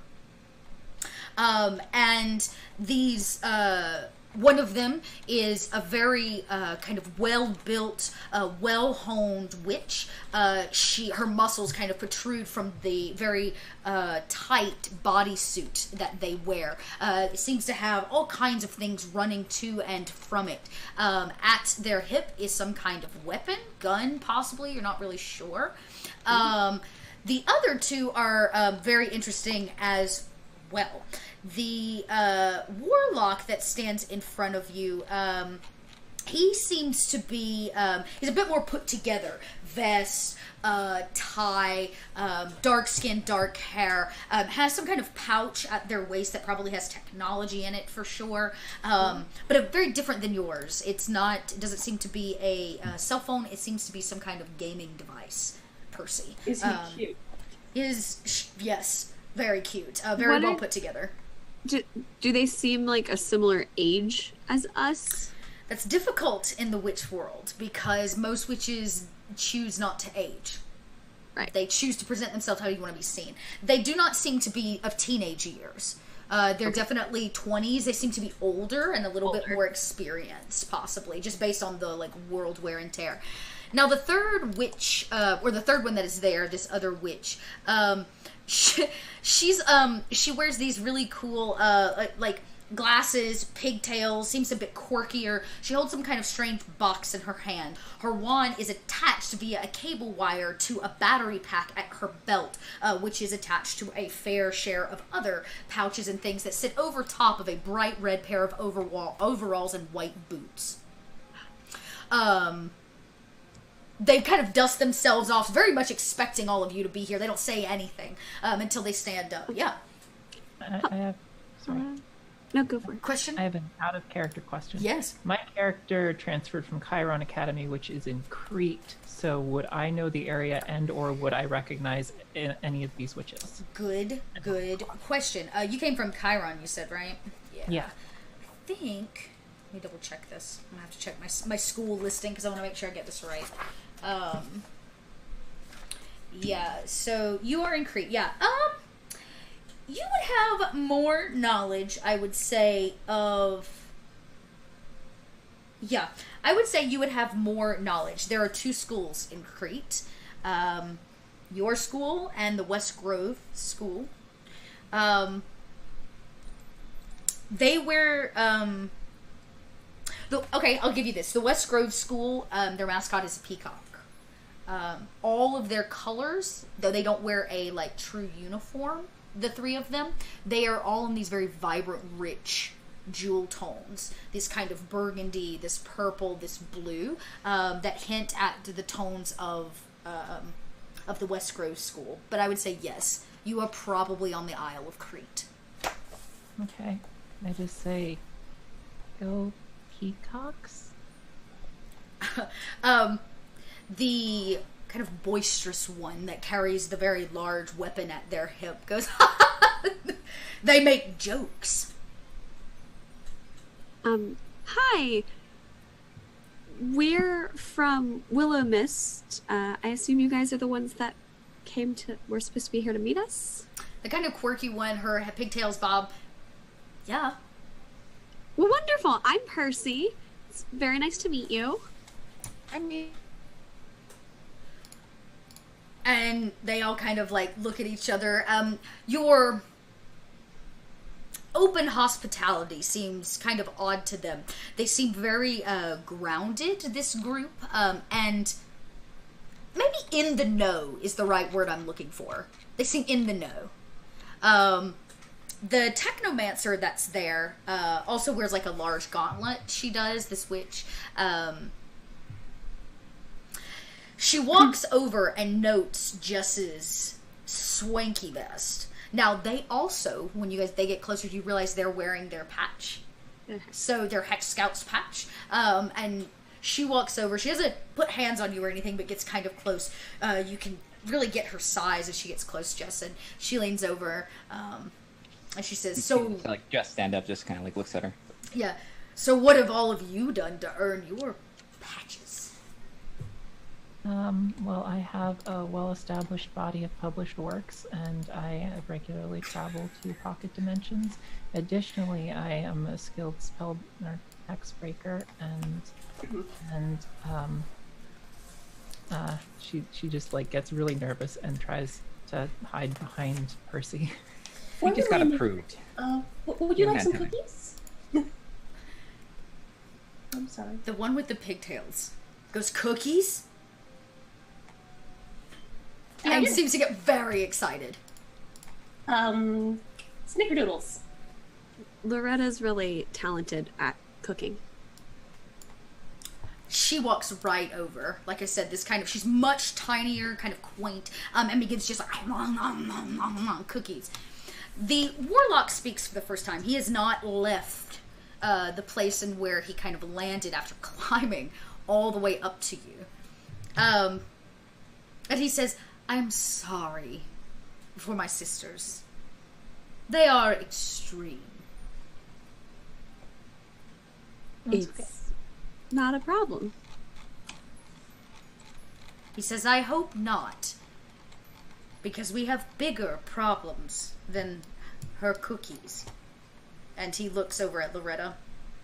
My cookies are a problem? He smiles and says, I can make brownies instead, or... the one shoving her face is like, "They're so good." I like her. So, are we gonna just have this conversation in the cave, or are we gonna get out of here? The big one next to you goes, "Ha!" And like kind of like taps you on the back in a very friendly way. "You don't want to go in that cave. It's full of bats. Oh, I made the mistake the last time we met a bunch of..." There's a pause. "Hex Scouts here." Prince Vax can easily take any number of bats. "Well, it's not like anybody can hear us." Okay. That's like So the... we were kind of sent blind. What are we doing here? The, like I said, well-dressed man in the purple suit steps up, adjusts himself, his tie, and he says, "Well, the plan is to go into the digital realm." ooh. Yes! You Just a- seem excited. Do we have a technomancer in the making? Yes. Yes. I focus a lot on cybermancy and elementalism and merging the physical and the digital together. So he kind of looks at the other three as they hear you say that. They seem to know something maybe you don't. I'm gonna see if you could possibly roll for that. They just seem to kind of make eyes at one another. That's what they do. Yeah. Well, they look at each other, and the one in the gentleman in the suit, he says, "Well, there's no time to waste. Whatever you do, stay with us." And he pops something off of his belt, some kind of piece of technology, and he places it on the ground. This box. And oculus of some kind, like, opens up. And from it, this kind of light. It is the middle of the day here, and you can see through this, like, light that's coming up, the mist in the air from all of the waves and the spray. It takes it a second. As you can tell, the machine is like working. It pans all of you. This like light, like scanning in groceries, and it makes some kind of computing noise. And it says, "Noted, 8 witches." Prince Vex squawks. Ah. 8 witches and a bird. It scans the bird. He kind of, he notes it. It's like, "All right, bird's coming to the digital realm too." He says, It's gonna be so shiny. "Have any of you ever been in," kind of quotes, No. Not fully, no. I have this blackberry. Loretta's new. Raven kind of like puts her hand down, like just... Modern technology. They kind of furrow their brow, and he says, I guess before we go in, I should tell you our names. I was gonna ask that too. You're all very cordial. It's weird. He kind of like looks and straightens his tie again. I'm from the South. Southern hospitality is kind of a thing. I don't understand that reference. Of the United States. Oh. He seems to possibly be, he's very olive skin, dark hair, possibly French. You're not 100% sure. The other two seem a little bit more down to earth and American in that right, but he has this kind of posh, romantic nature to him and his existence. And he continues. He looks at his two sisters and says, please, you first. The one next to Jess goes, well, I'm Berta. Jess, nice to meet you. Jess. And she goes, oh, we know your names. They already told us. Oh, Oh. good. Oh, good. I wish we had that. Yeah, they didn't tell us anything at all. Oh. We don't even know exactly what we're doing here. Literally just said that group of people and don't disappoint us. The quirky one is still chewing on the last of cookies. She's like wiping crumbs. She takes a big swallow. She says, well, I'm Cassie. Oh, it's a pleasure to meet you. Glad you like the cookies. Cookies were so good. Like, oh my gosh. Well, there's plenty more where those came from. Now that there's not cookies in her mouth, it seems that she's ready to, like, spill her guts. That's all she needed to be welcomed in. And she says, her wand's kind of out and kind of ready to go. She says, oh, well, we're supposed to take you into the digital realm and drop you off at a new location. There, you're going to pick up the package, bring it back to us, and we're going to take it where it needs to go. Package? The package. good. Okay. Like a Did we get a briefcase? description of the package at all so we know what we're looking for? Oh, sometimes we don't really know what the package is until we get there. The package usually lets us know it's the package. You know? Okay. Loretta just kind of leans into Elizabeth and goes, is there a package delivery badge? This might count for a traveler badge? Okay. It's gotta be some sort of computer badge. Maybe. Maybe. She goes, I don't know. We earned our badges after we got out. Oh. Okay. Elizabeth looks at Well, the we'll get warlock it. and... Sorry. Go ahead. Elizabeth just wants to go, like, look to the warlock and say, Comment tu? What's your name? Yeah. Because he didn't introduce Because himself. he did not introduce himself. He seems very enamored by his sisters in a odd kind of way. And he says, yes, well, I am Bert, they call me, but my real name is Bertrand. Bertrand. What do you prefer? He kind of smiles and he says, I only let those I like call me by my full name. Bert, it is. And let's see. I was going to try to show you guys some pictures. Let me see if I can quick do that. I can't do it. I'll have to do it on the Roll20. I thought I'd quick throw them up so you can see the three of them because they're just wonderful. So let me quick add a new window and I will totally capture this. For those of you at home, we'll get our little why not. Actually, that's not right. Let's see. I need a window capture. There we go. Let me add a quick new window capture. This one. Okay. We don't have to do that. Okay, so here is the gentleman. Of course, this is portrayed as a woman, but it is a warlock, not a witch. Try not to show you guys all my business. Can't show you all the business. So let's see. We'll put this nice and big here in the middle. So that is this is Bertrand. Wears a very similar style suit, carries the weapons, and you can see the pouch with whatever device was pulled out. Bertrand probably if Percy knows anything about the kind of cybermancy world, Bertrand is considered a gamer cybermancer. Yeah. You also have here's Cassie, our lovely little innovator.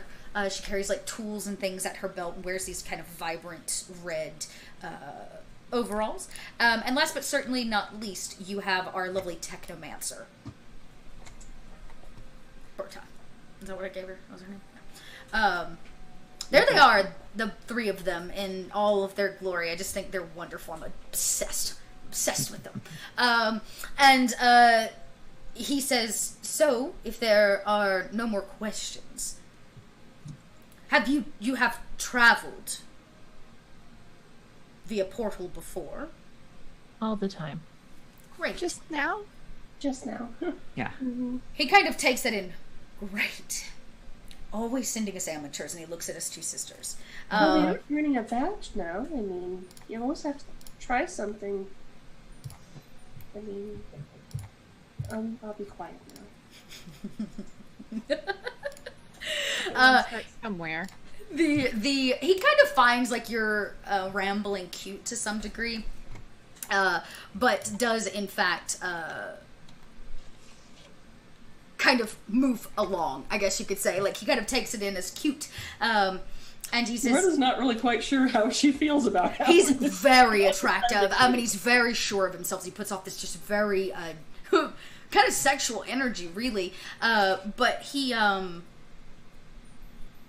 says, when you travel to and from via code, it is very easy to get lost.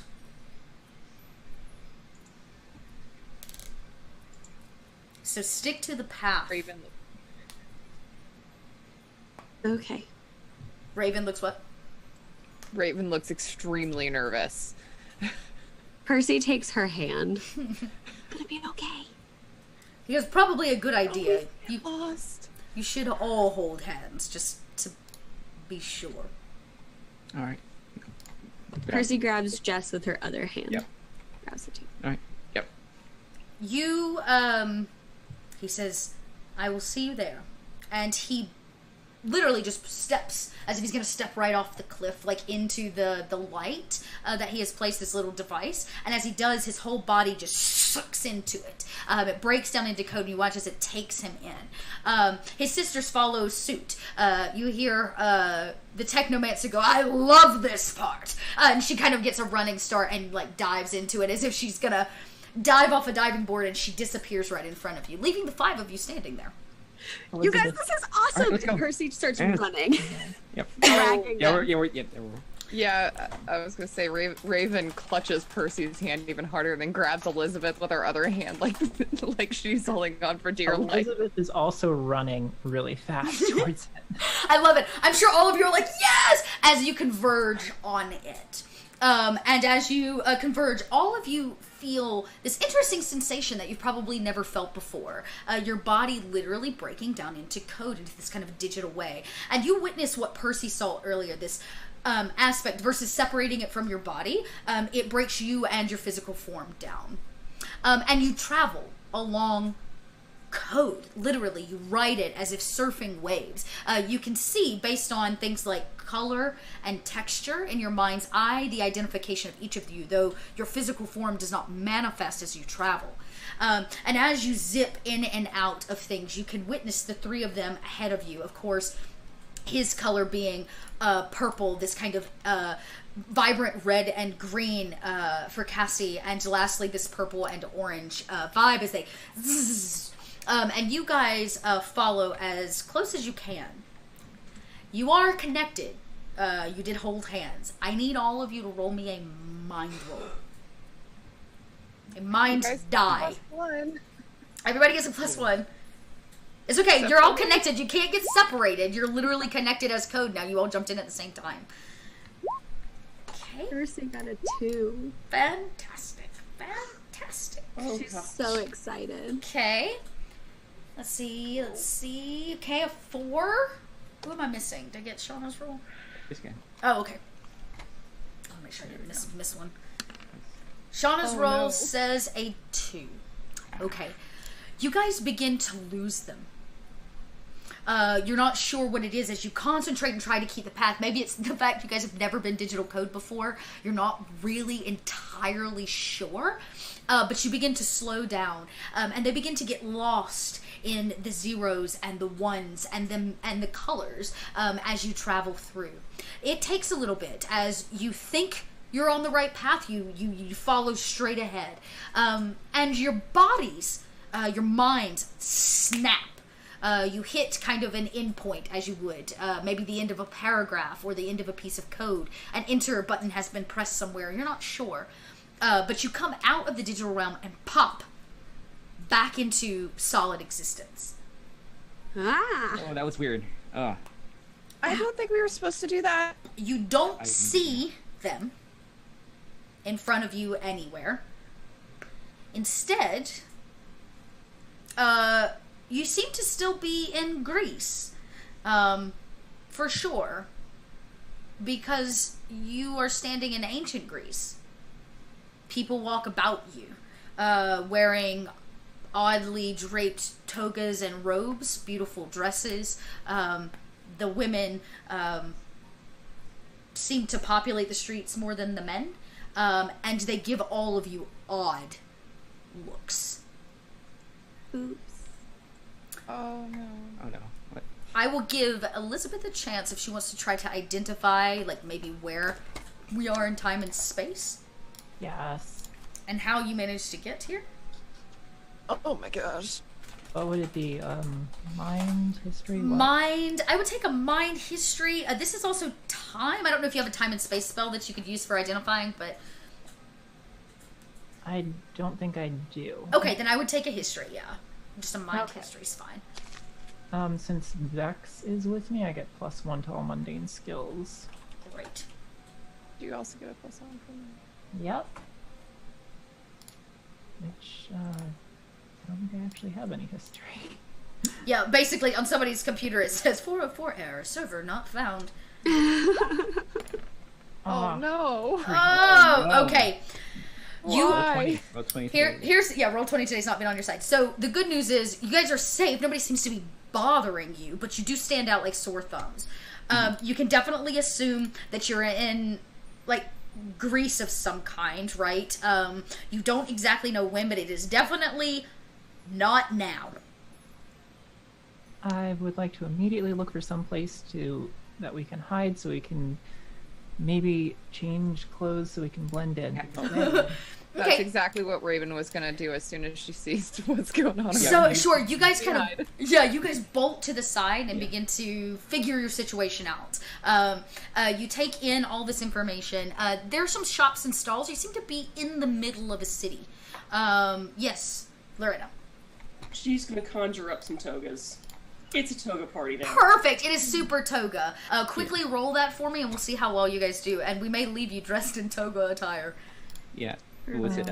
Jess is Yeah. gonna put up a little bit of illusion and just kind of look human. Oh, good call. Yeah. You just kind of like wipe away the small things that affect you. Yeah. All right, Loretta. Yeah. Let's see.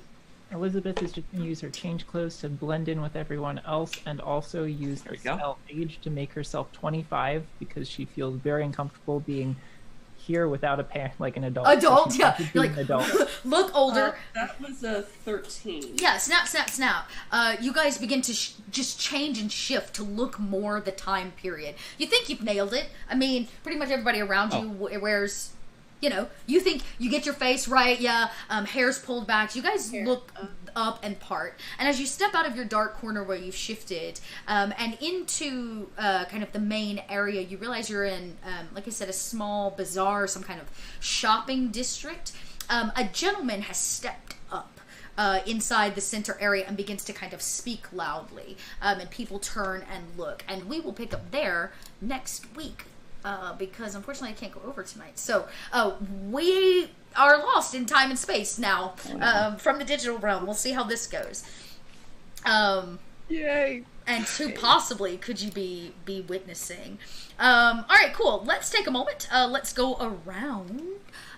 You guys tell us very quickly who you are and where we can find you online. I will be dropping your Twitter links right now into chat. And let's go backwards. So let's start with Eris.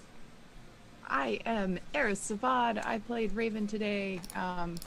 Oh no, my battery's going low. No! Oh no, I'm gonna have to take this out so I can hear myself. Okay, I'm Eris Savad. You can find me on Twitter at Eris_Savad. I'm a hula hooping seamstress that plays a lot of games. A lot of games. You can find the stuff I make at erisavad.com if you want to check that out. Very cool. I'm Nice. so excited about togas. Toga party up in here. Next up, I believe we've got, I'm not staring at my screen, but I believe it is Catherine. Yes, my name's Catherine Barsonistas. I run The Gluttonous Geek. It's a nerdy food blog, which you can find at thegluttonousgeek.com. This week I'm going to be posting up my last Pokemon recipe, Torchic Jalapeno Poppers, as well as another Journey Quest recipe if you're into Zombie Orpheus Productions. I also run a Twitch cooking show called Munchies and Minis, where I make a D&D or tabletop-inspired snack and then paint mini. This week's challenge was profession, so I'm making Smithy's sausage platter. That will be tomorrow evening, 7 p.m. to 9 p.m. Eastern. You can find me on Twitter at gluttonous_geek. Very nice. Thank you. Thank you. Very nice. And moving right along to Kika. Hi, I'm Kika. I'm mostly just tabletop streamer. You can find me on a lot of different channels, playing a lot of different characters, and you can find me on Twitter at twitter.com/KikaTheOw. Very nice. And I've got that link. Those are some links right there for all the girls. Next, we've got Shauna. Hey, I'm Shauna. Shauna Aksoni of Flying Cirrus. I do art and do streams all times of the week. Streams are on Pintweet. Especially like this Friday, I've been working on some stuff for Encounter Roleplay's Judge Dredd stream, making some armor, which seemed ill-advised considering it's going to be like 80 degrees soon. I love it. And last but certainly not least, Tiff. Hello, I'm Tiffany, and you can find me on the North by Northwest podcast with Dot. I am our current main storyline GM, and I'm playing in our side quest as well. So if you love D&D shenanigans, please come check us out. You can also find all of my sewing and cosplay things on RTS Cosplay, which stands for Rattle the Stars Cosplay. So please come hang and check things out. I actually, super fun, just made Satine Phoenix a Kigu. So I threw a photo of that up I gave it to her at the event this past weekend. And hopefully I'll have a photo of her in it soon, I hope. But yes, please come join me. Nice. And I am Little Red Dot. Just a dot. That's who I am. So I want to thank all of you for coming out to the Dot Lot tonight. Oh my gosh, I just moved my desk. For the continuation of the Witch Girl adventures. I know we took a couple weeks off, so for those of you that hung out for us, and you made it to this point, thank you. I have moved. I have made it back from LA. This week is MomaCon, and I've got some very exciting announcements I'm going to make here right at the end. So first things first, this weekend is Sunday Fun Day. We're going to have a very special Sunday Fun Day for a couple reasons. One, it will be the first time we will be playing Fate Accelerated on a Sunday Fun Day. I've got a very exciting adventure to run through called The Breakfast Cult, where we follow a group of high schoolers in a kind of tech occult high school where a mystery needs to be solved. I'm very excited about it. It's kind of a John Hughesy style take on The Breakfast Club. It's going to be a blast. I'm very excited about that, and it's completely integrated into Roll20.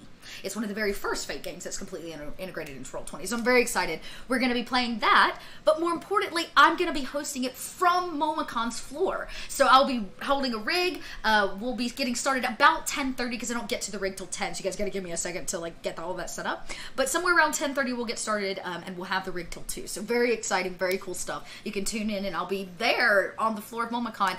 I think what I'm going to do is at the end, when everybody's kind of gone, I'll host just a little chat, and we'll talk about the MomaCon weekend, because I will have been there since Friday, and tell you guys all the amazing things that I've seen and done, and how the North by Northwest live show went, which is also something I guess you can get on the podcast. We're going to do... Will we get the audio, Tiff? So we are going to bring our mic once more to try and record it. So if you happen to be in Atlanta this weekend at MomoCon, Saturday at 4 p.m., come see us live. I know the setting AU plan David has for it. Chelsea doesn't, but it's gonna be so fun. I'm very excited about it. So there's that. So there's just a little exciting news. But more importantly, literally right now, I'm going right now from this stream over to Arvan Eleron's channel. I do something with him called Our Vocalist every month, where he plays through an RPG video game and we live voice the characters. So it's a little voiceover stream. It's a lot of fun. So you can catch me over there voicing all the ladies, because I think I'm the only woman on this evening, which means I play all the lady roles. So you can hop over there, like I said, right after this and catch that live. I'm trying to think if there are any more important. I do start streaming back to my normal schedule, which means Thursdays. You can catch me back over in the Men of Letters on Unmade Gaming's channel. So excited to be back for that. And then this Saturday is on MomoCon. Next week, true regular schedule. But I'm going to be planning a little chat, I think, maybe this week. Hey, thanks, Crit Witch, for that resub. I think I am going to do a little LA wind down chat and tell you guys all about the crazy things that I did to embarrass myself in front of celebrities, and also fill you in on and talk about the new products coming out from Wizards, which should be pretty exciting. I'm gonna be honest. There are some things I'm really stoked about. I'm gonna show you guys all the stuff, and get hyped. I'm gonna do a giveaway of some of the swag that I actually got at D&D Live.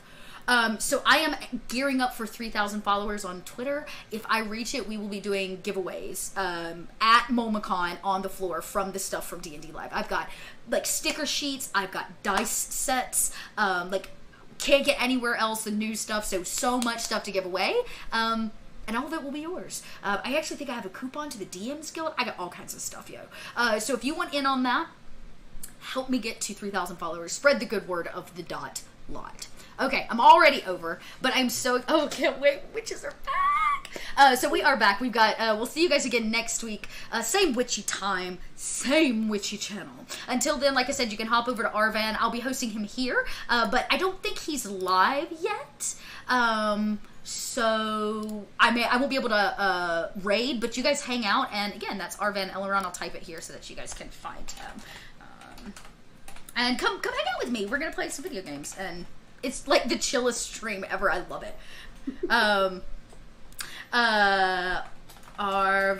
Eleron. And I want one more time to thank the Patreon for all of your support. Of course, you guys have made this show possible.